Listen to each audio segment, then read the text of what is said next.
Across the country, we saw the largest decline in consumer spending in 28 years, as wages failed to keep up with rising costs of living, and folks have to watch every penny, tighten their belts.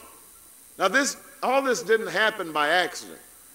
Our failing GDP is a direct result of a failed economic theory, of 8 years of trickle-down, Wall Street first, Main Street last policies that have driven our economy into a ditch.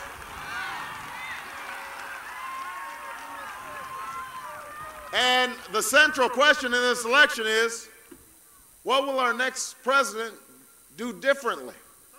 How will the next president take us in a different direction?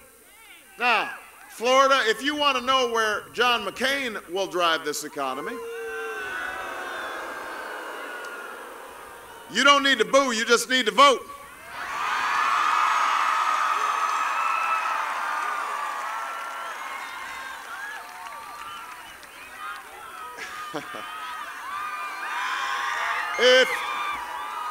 If you want to know where John McCain will drive this economy, just look in the rearview mirror. Because when it comes to our economic policies, John McCain has been right next to George Bush. He's been sitting there in the passenger seat ready to take over every step of the way.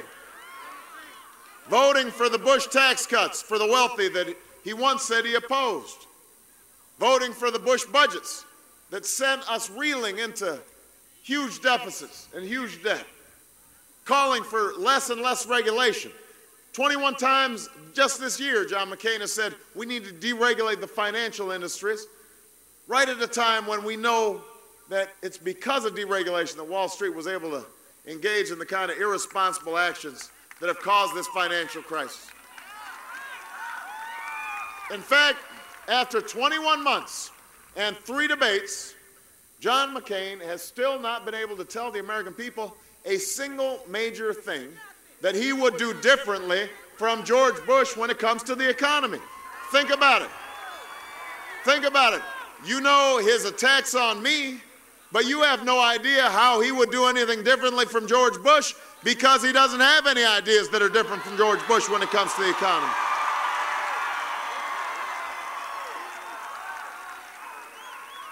So you've got to ask yourself, after 9 straight months of job losses, the largest drop in home values on record, wages lower than they've been in a decade, why would we keep driving down this dead-end street?